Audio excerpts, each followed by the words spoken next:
Well, hi, good morning. Thanks for joining me here in my shop.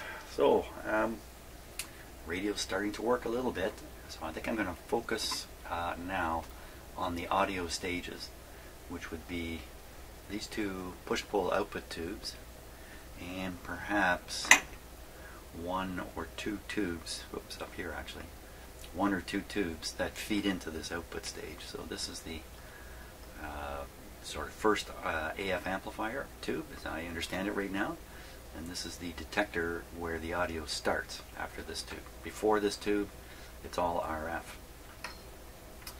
So I thought a simple thing I could do, I'll just feed in an audio signal, I'll feed it into the audio amplifier, into these two tubes hopefully. We'll hear what comes out of the speaker. It'll probably sound fine. If not, we got something to work on. And I can just move the audio back tube by tube right to the start of the audio out of this tube, all the way along, listening to it and hearing what's happening and taking actions as required. So I thought I'd just take a couple minutes before I turned on the camera, review the schematic, find these points so I don't waste a lot of time on camera. Well, that was about a half an hour ago. Finding these points in which to inject a signal is not as easy as I thought. That's for sure. So to facilitate excuse me, to facilitate that, I put the receiver up on the turntable here, and so I can swing it around, look at look at the side, look at the back side, sort of get even more familiar with it. So what kind of went through my mind was that these two grid resistors here are excellent targets for putting a signal into the radio. And it looks to me like there's a grid resistor here and a grid resistor here, grid leak resistor. And this is probably related to this tube, and this is probably related to this tube. Oh, well, that's excellent. So I'll just take a peek at the schematic and find these. And after 5 minutes of doing that, I turned on the video cameras and now you're watching me. So that's the point I'm at. I still don't know where I can feed in an audio signal exactly. And what I don't know is what's going on with these two resistors. So we're going to flip to the schematic in a moment. Just have a look at them, their location. So this one is in between the last RF tube and the detector tube, physically located between. And this one over here is hanging around what I believe is the, we could call this the audio preamp tube if we like. This is to boost the audio signal sufficient to drive the two push-pull tubes over here on the power supply.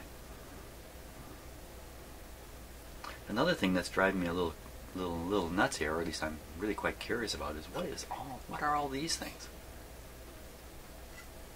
So they look like adjustments to me. They really do. Adjustments of what though? I don't know. I can't find any reference to anything anywhere so far. I see them. Very suspicious. They look like adjustments. And when you look underneath, okay, which is not the easiest thing to do, there appears to be nothing going on underneath. They appear to be just terminals.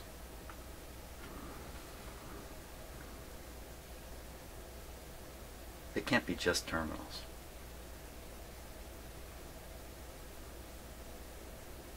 I wonder if this is some kind of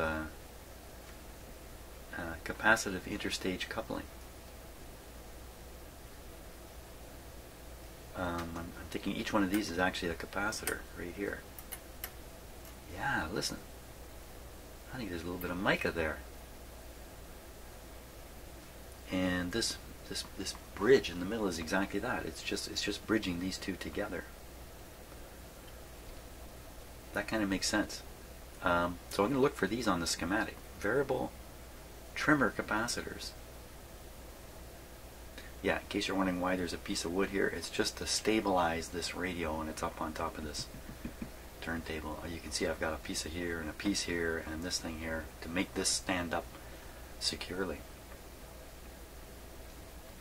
So that's the two things I want to kind of sort out if I can. What's going on with these two resistors? I'll tell you right now, on the schematic I can only find one resistor labeled a grid leak. Yeah, let's go take a look at the schematic now. Okay, so here it is. Now just to take note right away. Here's 25 pointing at a resistor with a capacitor parallel. Looks like 26 there. So if we look at 25, we see grid leak, 3 megohms, grid condenser, very, very small grid condenser. Now, this is located physically, I'll take that back, it's located pictorially between this tube and this tube, and that would make it that first, excuse me, if you know what I'm talking about, the one that was right between two tubes. So let's make that an assumption. That's the grid leak. Now, what if I hook up a signal here and just try to pump it in to the radio this way? I could feed in an audio signal here, and you know what? It should work its way through all this and show up in the output. In fact, I'd be testing the entire audio stream. Now, what's happening right here is the RF is coming out of this part of the radio. This is my understanding of it, okay? So just bear in mind, I often, you know, I'm winging this stuff. It's just coming off the top of my head, so I make mistakes, especially when I'm analyzing these things. So you may have other ideas. Your ideas may be correct as opposed to mine. But here's what I think is going on. So RF is coming out of here. It's passing kind of through this tube, kind of, sort of, if you like. It's getting into this tube. Let me put it that way. This tube is rectifying it, and the rectified output is showing up over here with the audio portion detected. I'm using pretty vague language there. So RF happening here, audio happening here. What about the RF? It's getting knocked to ground. Right here, it's being just killed by this capacitor here and a few others that are around here to get rid of the RF. You don't want any more going on its way. So this is not your typical, I mean, this is an early radio, so we don't have the multi-part tubes with the this audio amplifier and a diode. This is the diode here, and it probably does a little bit of amplifying too. I don't, you know, I'm not sure about these things. Okay, so where is that other resistor? The other one that looks like a grid leak resistor. The only thing I can spot is this unlabeled resistor. It's unlabeled. It's shown pictorially in a very similar way to here. And it's on the schematic, it's located between these two tubes, which would match where it is kind of on the radio itself. So what is this thing? Now, look. Come down this page. Oh, here's another version of the same radio. Look what it says. Revised. See, 2829 revised. Go up here. Now, do I have the revised one? What is revised? Did the circuitry get changed in here? Now, I've studied this. I haven't found any changes to circuitry. And it doesn't mean there aren't. It just means I haven't found them yet. Just by popping my eye up and down here. Doing it again very quickly. Probably driving you nuts. One change. The only change I can detect. It's right here. You'll see this resistor down below is labeled. Let me shrink this just a bit. Yeah, okay. Whoop. So this resistor here is labeled here. Notice it's in parallel with a coil, not a capacitor. And it's on the plate side. It's on the plate side. And this is the plate resistor here. 27. 27. Plate resistor 50K. What's this thing doing up here? Why did they not have it labeled here and had to label it here? It says 2,000, but what is in this radio is 3.5 million in this position. 2,000. The resistor's unlabeled here also. There's no number for it. But take a look at this. When you look here, see this capacitor? Okay. The wire comes straight up and connects here. And then they've labeled it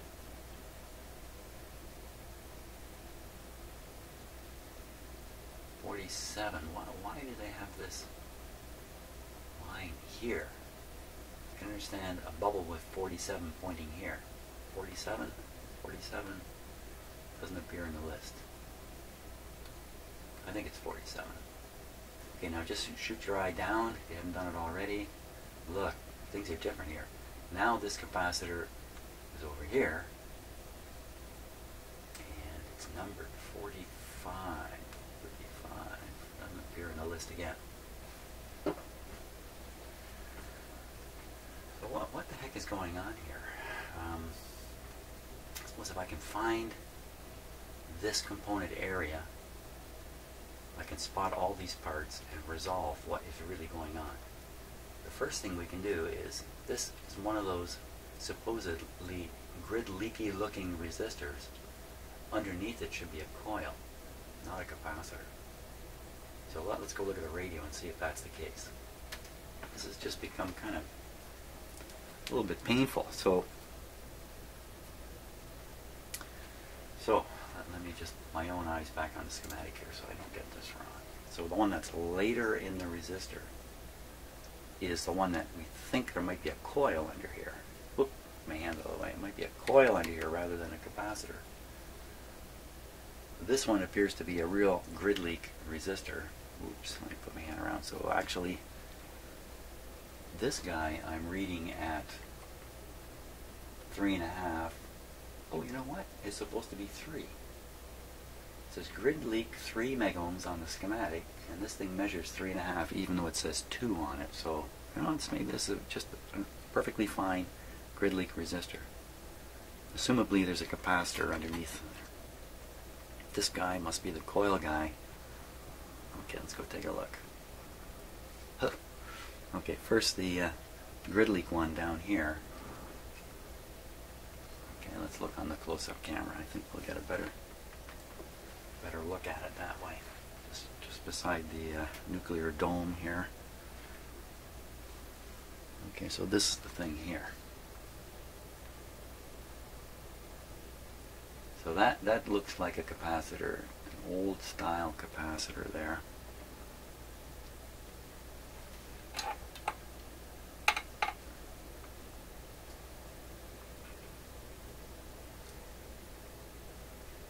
don't think there's any doubt. That's what that is. Capacitor right here.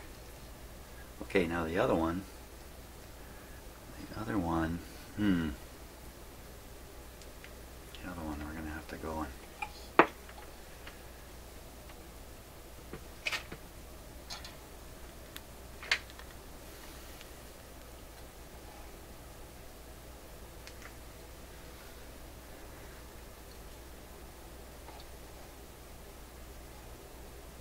Okay, so here's the resistor right here. You can see clearly what it's attached to.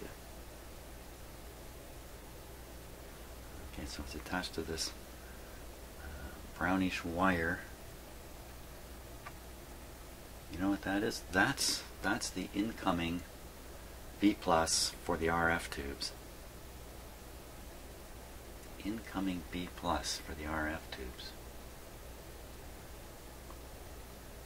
Connected to one side of this resistor here, and the other connection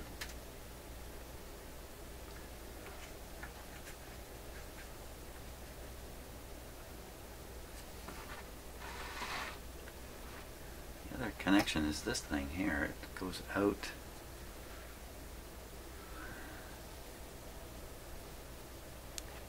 It's just a little awkward here. So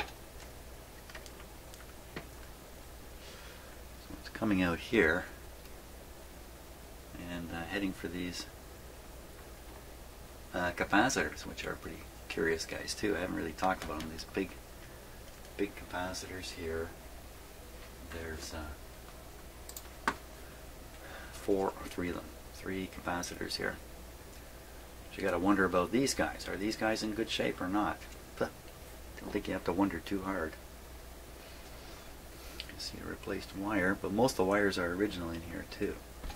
So that's a complicated situation there under this this guy here. Have to B plus connection. Now there's another end to this thing. What's it connected to? Appears to be connected into here. Oh my gosh, things are getting really complicated. Got a resistor, capacitor, got some kind of coil in here. I'm sure this is a coil. Pretty sure anyway. Oh boy.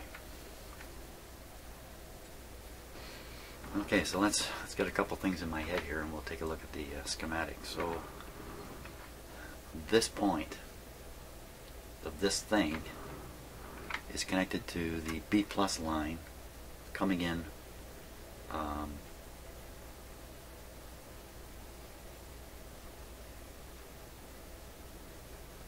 really?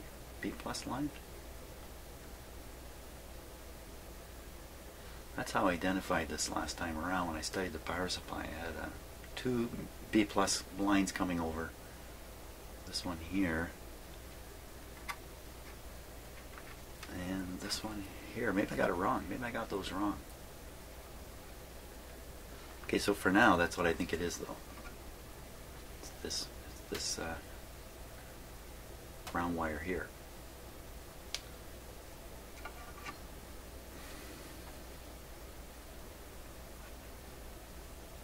I know now when I did an assessment of this, I made a mistake, and somehow I saw an extra wire. I saw another wire carrying audio back into the radio. Well, there is no such wire carrying audio back into the radio. It's the plate line, the plate supply for this tube.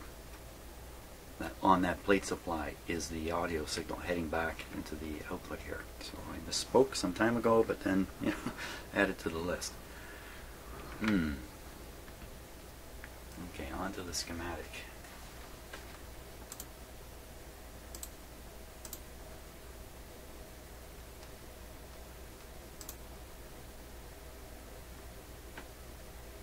Okay, so we're talking about this. Maybe this coil is that little guy in the little copper container. I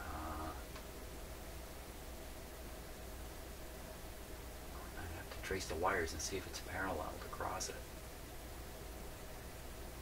There's some kind of filter action here.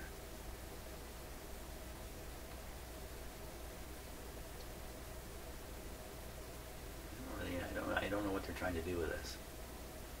And of course this is the one, maybe we should be looking at this. 2,000 ohms.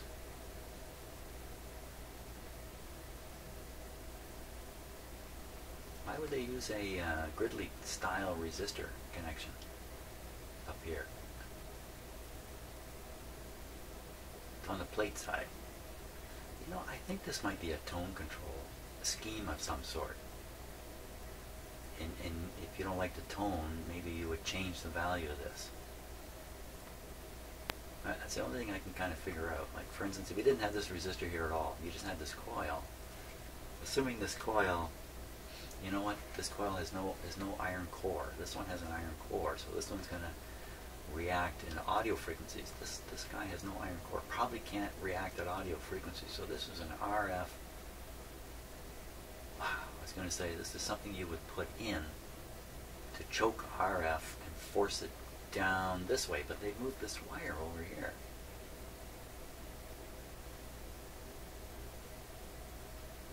Well, I don't know. I don't know what they're up to here. I don't know. So we should see it off the plate of this tube if I can see this stuff. Should see a connection from the plate to here.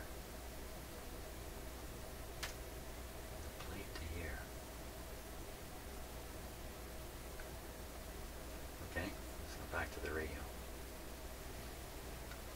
From the plate of this tube.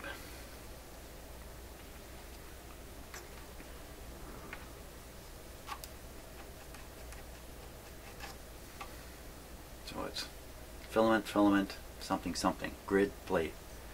Which one's which? Which one's the grid? So filament, something. Red wire. So here's a red wire coming in, and I know this has got B plus on it, and it's going right to this terminal back here, which by my memory matches up with it being the plate. So this is the plate. I don't see any connections to it.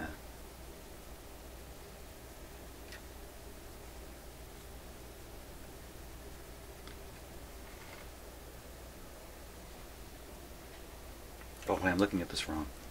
Oh, whoa, whoa, whoa. These are the two heaters along with the orange wires, are the two filaments. I think this would be the plate back here. By bad memory. Bad memory tells me that.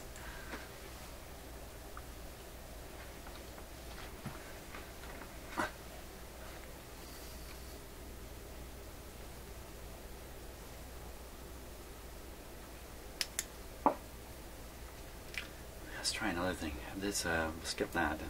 It's not working out. So one side of this mystery resistor goes to the brown wire, which is coming in second post on the plug strip here. So can we see that on the schematic? Oops, sorry about that. Okay, so we want to see a wire. We want to see this wire here connected straight in there. It's this. 77. It's not in the list. You know what? I think it's this. It's not this. It's this. 77.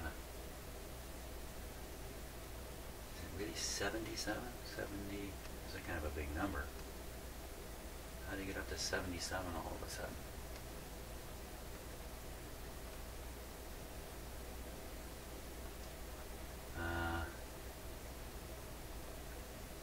What else could it be? Here's 69, 70. It's got to be 77. I got to have the number right. Well, again, we don't know what this is. Well, this is really screwball now. So it is parallel with the capacitor. 35. Is that in the list? What kind of a useless list is this? 35. Somewhere is the full list of parts for this radio. 35. By the way, this is page 1 of 3 pages. I got a comment from one of you about some information on page 2. I never bothered to read page 2. That's a bit of a mistake. I took a look at page 2. We might be able to take a look at page 2 anyway. Gives a lot of information about what's in the two large cans, the transformer can and the filter can. And it would have helped me if I'd read through it to begin with. But that's page 2. Page 3 looks just like page 1 here. I don't see there's any difference. So, oh.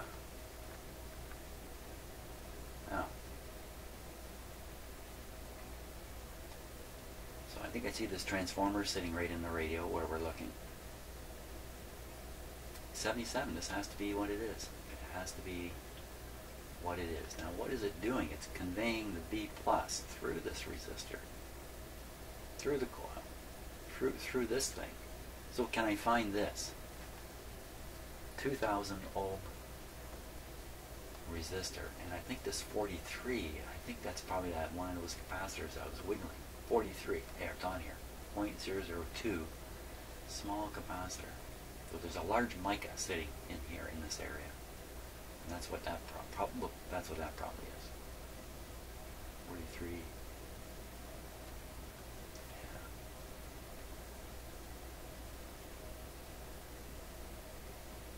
Tricky stuff. Okay, so we'll look for a 2000 ohm resistor in the radio. Okay, let's see if we can find it. 2000 ohm resistor. It could be it right there.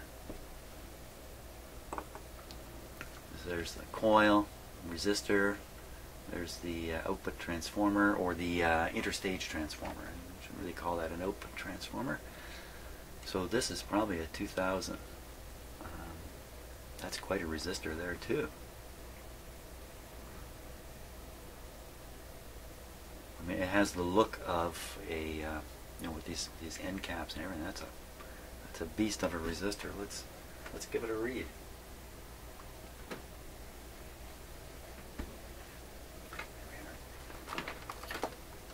Wow. You know, I thought within a couple of minutes of coming in here this morning, I'd be running audio signals through this guy, but wow, no.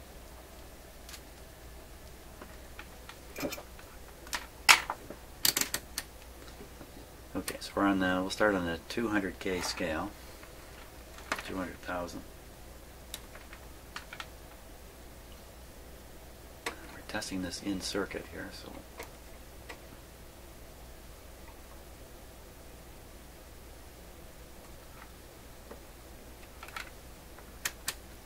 yeah, I mean, maybe there's a coil across this. Yeah, there's a coil across this, so I'm going to read the coil resistance. So I can't read this resistor with it in circuit. But that also does suggest there is a coil across it. So this becomes the resistor that's labeled 2000 ohms.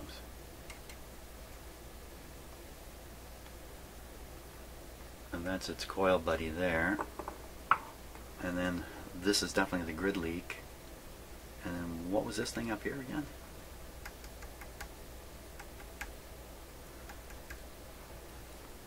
There's no capacitor paralleling this unless it's this guy way down here, wired down here. There's no fit-in capacitor like there is on this one. This one has a capacitor right underneath the grid leak, you know, because they kind of work together. They kind of work as a set. You know, different size capacitor, different size grid leak resistor. But up here, no such capacitor. So again, supply comes and reaches this resistor.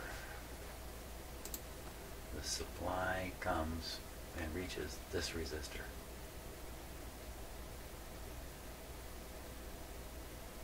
So this is the one up above. We'll just have to assume that's the big capacitor underneath. So this is the one. Now I took this resistor out and I could not really get a good resistance measurement on it. If this resistor were to be open, you'd have no B plus up here. So I don't think this would. Well, you know what? I don't think it would work. You might get something through here, you know. 77. Let's verify that resistor again. Okay. Crash. I had such a hard time reading this thing. Let me read it like this. Starting with 2000 ohms. Okay, looks like an open circuit.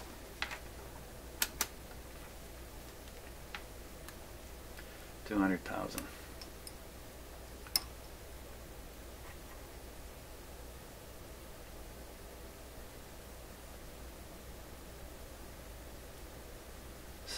$60K. Let me pull it out.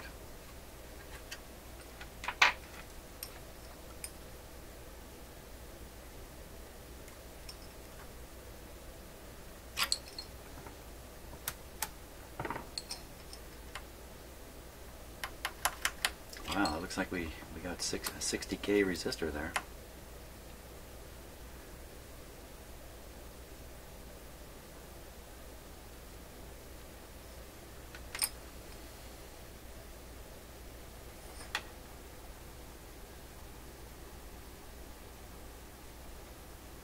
Oh, is there some kind of mystery how this works? I can't see anything inside of it.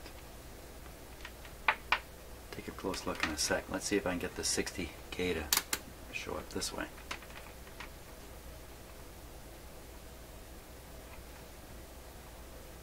I'm gonna send this for another.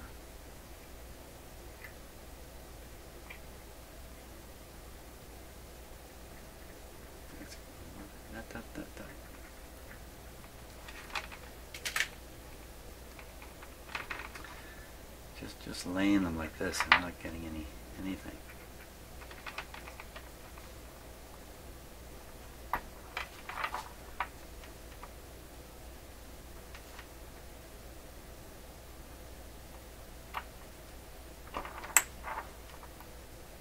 This is crazy.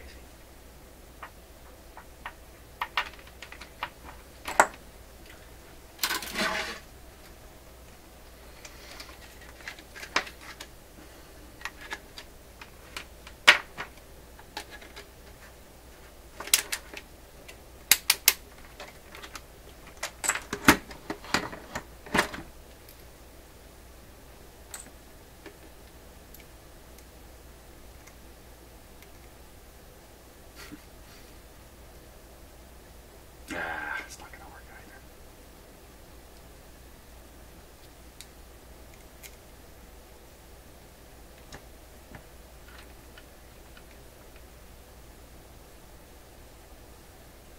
There's your 60K. Wait, I got my fingers all over it here. Try it again. Well, 60, 70, whatever you like. 55. Jumping all over the place. Glass tube. What is inside this thing? I gotta have a look. I'm really curious. A tube of air work like that.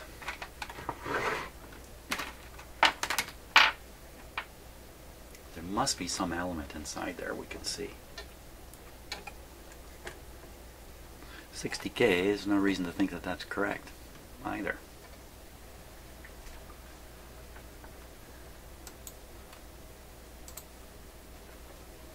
I did take a look at this already once. And the lighting's no good here.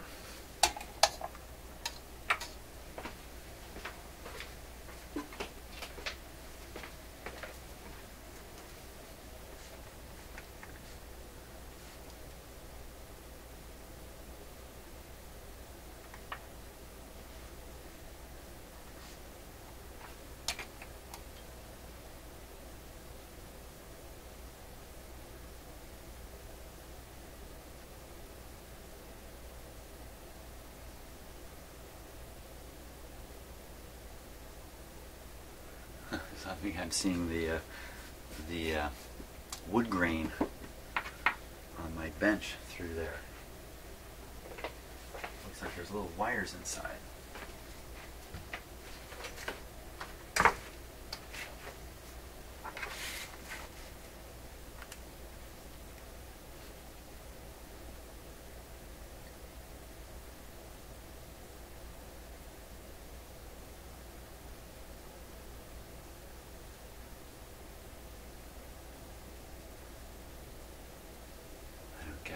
See any remnants of anything either. I think if you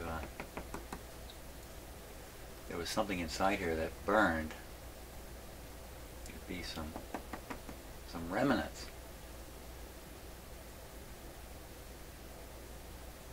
What is that? Oh, there's something I can see, a line.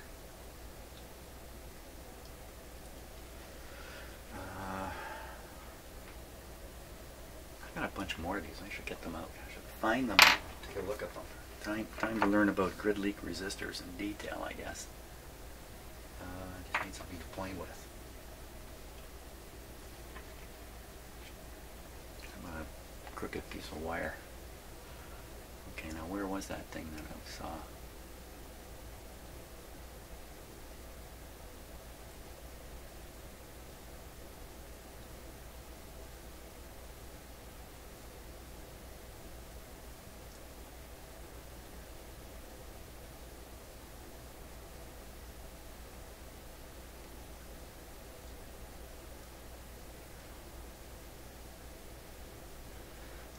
A lot of tricky stuff going on in here with the eyeballs looking through this piece of glass. It's easy to think there's a thin wire running along the edge, inside edge of the glass.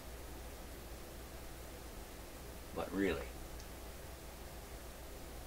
this is empty. I can't believe it. How do you end up with? How do I end up with all these fingers? Strange collection of fingers here. Somebody else in here? Is there somebody else in here? I don't know what to think. Oops. It ran away. I think what I need to do, I got to get some more of these out. I got to find my own little collection. I've got 2 or 3 of them somewhere. And take a look, see if any of them we can see inside.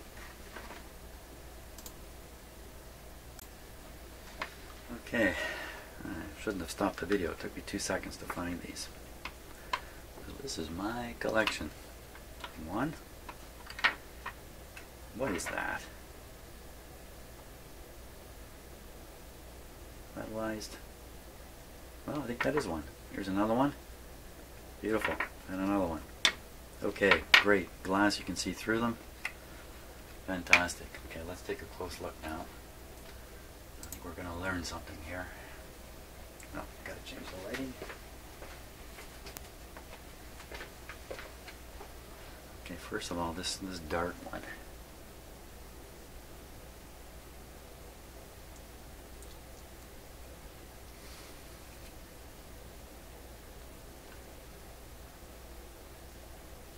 Durham. Now that's interesting. Durham is the name of the county where I used to live. I used to live in the county of Durham, or township of Durham, in the city of Pickering.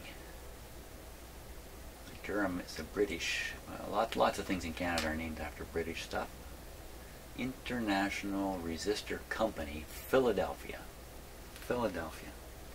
Okay, so it's American. Durham. I don't know why that.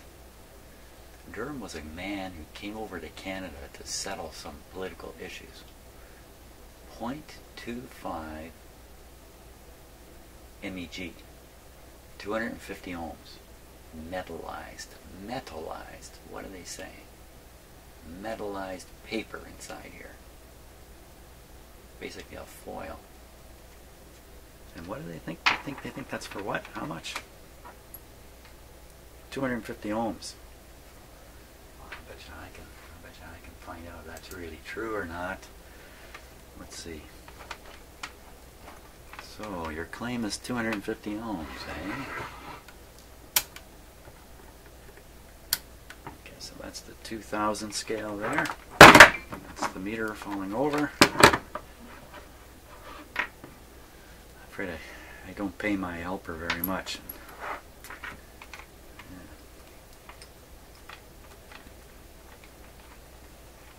Good luck trying to make contact here.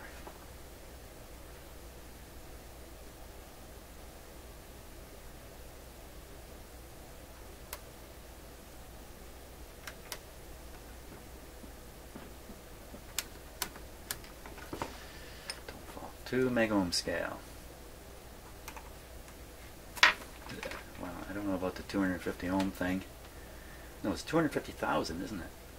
250, it was 0.25 meg, that's 250,000. Come on, Jim, do your arithmetic.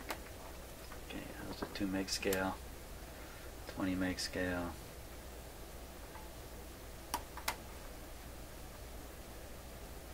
Oh.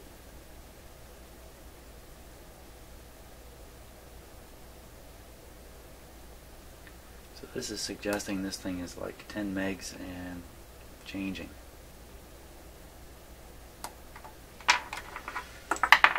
Okay, doesn't that clear everything up? Yeah, I feel like falling over too. Okay, let's get the close-up guy going again. Look at these other 2. These ones are glass ones, and you can see the element inside as easy as can be. Look at that, that big black thing. So I think that's metallized paper. De jour. Yeah, metallized resistor. 100 100,000 ohms. Metallized. De jour, of the day. Huh. I wonder if it's from France. Why would it... de jour. Maybe it's Canadian. And how much is the value of this one?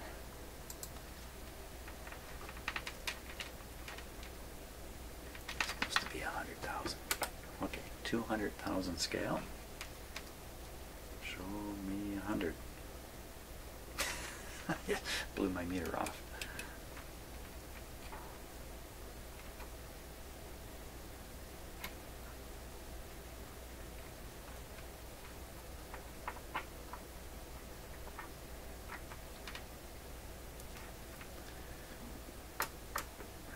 $20 million scale.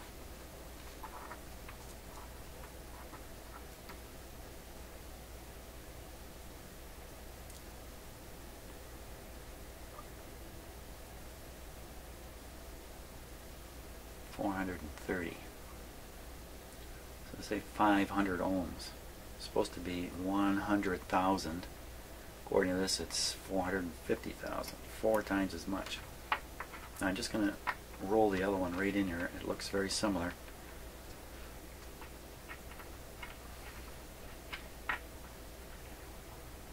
Nothing. Let's take a look at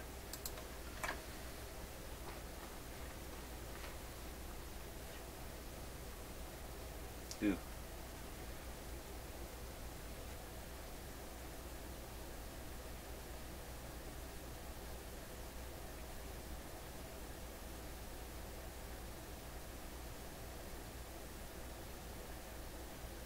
I can't really make out what that says. Polymetric.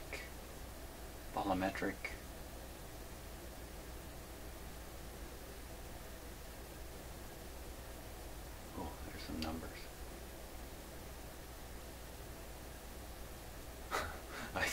I'd say it says 5.1E.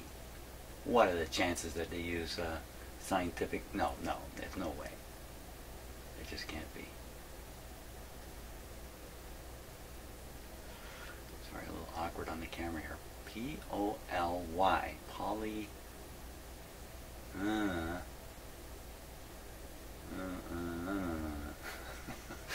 don't think I'm gonna. Polymetric.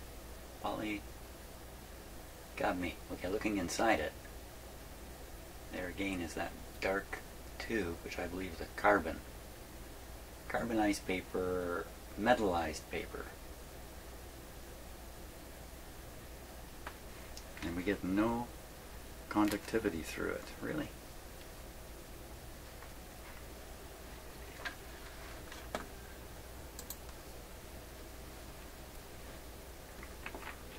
Now, why couldn't we just use an everyday run-of-the-mill resistor in these things? I don't know why you couldn't. Why couldn't you? I mean, in the past, these were in like this because they were fragile. Okay, is that my finger doing that? All over the place. I think it's going to settle in at 5. It's really all over the map, isn't it? And it's not normal these readings should wander this much. 8, 9, I don't know. It's conductive though.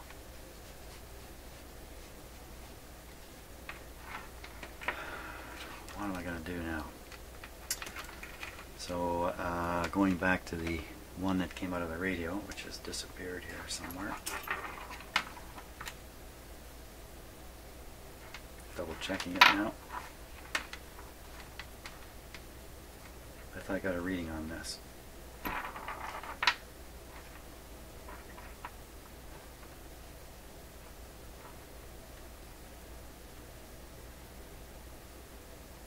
It's just everywhere.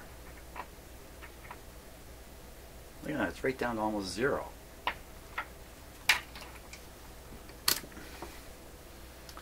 $20K.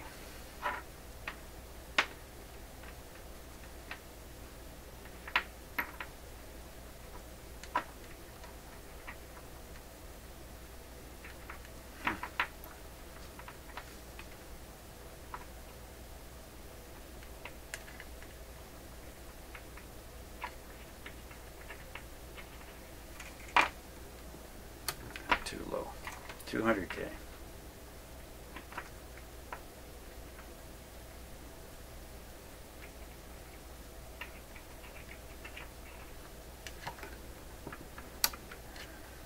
Megohms.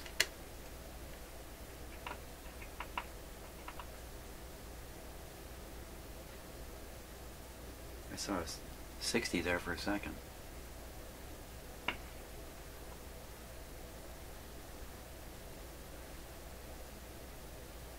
$60K. $60K if you can make contact. Well, maybe these guys just aren't making contact. As much as I think the way they're clipped in the radio is actually pretty effective. I tried rotating them and tapping them and stuff, and nothing happened. Is this really 60K invisibly? An invisible 60K? I don't know. Well, let's think about, when you think about where this is in the circuit, it doesn't make sense for it to be 60K. Not at all, I don't think, because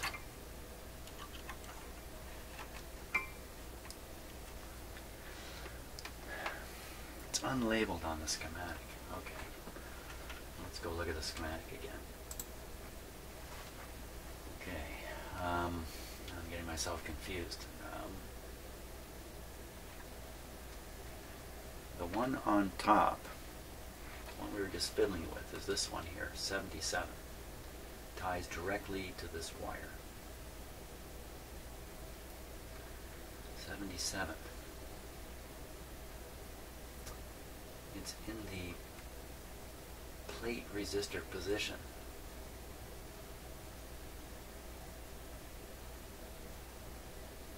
77. So plate resistance for this tube may be what this is. So if I look up this tube's plate resistance, I may find it's supposed to be 60K or something like that. So why don't we give that a try? 60K, and this is supposed to be 2,000. We don't know what the value of the resistor is that's in there. If this resistor was open, I think the radio would still work through here. This resistor is open, I think the radio might pass some noisy sounds through here, but nothing too glorious. This resistor's gone high. You restrict the current flowing through here, and you get low output. Okay, so we got to figure out. This is a 227 here, or number 27. So we'll look that up in my tube manual and see what it says for a plate resistance that it needs to work against. See, when you're operating a vacuum tube, it's really part of a voltage divider, and the plate resistor is the other part. And as the tube operates, the voltage in the voltage divider at the division point, or the connection point between the plate resistor and the plate, is going up and down. Otherwise, nothing would happen. You'd have a change of current going through the tube, but you wouldn't be able to access that change. So that's what the plate resistor is all about. Quickly, stop talking and start doing. Now, I don't think they're even in this book. Number 27. That would be a 2. They wouldn't skip this, would they? 1T7. No, it's not in here. Oh, you know where it is? It's way down here. It's way after. It's way down here. It's going to be, here we are, 31, 27. 27. Oh, they don't say much about it. Let's read about a 227. Glass type used as voltage amplifier or detector. Okay, so in this case we're using it as a detector. In AC operated receivers, tube requires 5 contact socket, heater volts 2.5, heater ampere 1.75 amps. Wow! That's because of the low voltage. The maximum ratings characteristics: plate voltage 250 max, grid minus 21. Amplification factor, plate resistance, and there it is. Plate resistance 9,250 ohms. And I think there's a 60,000 ohm glass resistor in there.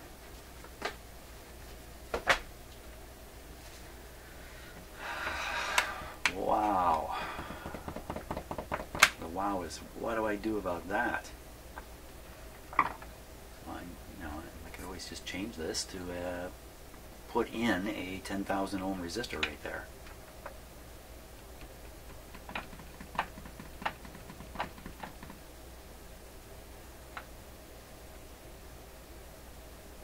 Okay, now knowing what I know about this whole radio, getting back to injecting, because now I think I know the story on these parts. I should try again. Can I inject an audio signal and get something out of the audio amplifier? And I think the answer would be yes. I can. I can inject it into here. This is the grid leak resistor. Click back to the schematic. Okay, so here's the grid leak resistor. On what if I put the signal in here or here? Well, I get a higher output if I put it in on this side, I believe, of the resistor. It's as simple as that. Not much difference. I don't think it would make much difference. You know what? It might make almost no difference. So either side of this resistor should feed an audio signal into this grid, come out, go through here, and go through here, and come out here, which is the speaker. I think I can do it. I think my original plan is sound. The plan is sound, but the reality may not be. It's always good to have a plan, so you have something to measure your wrongness against.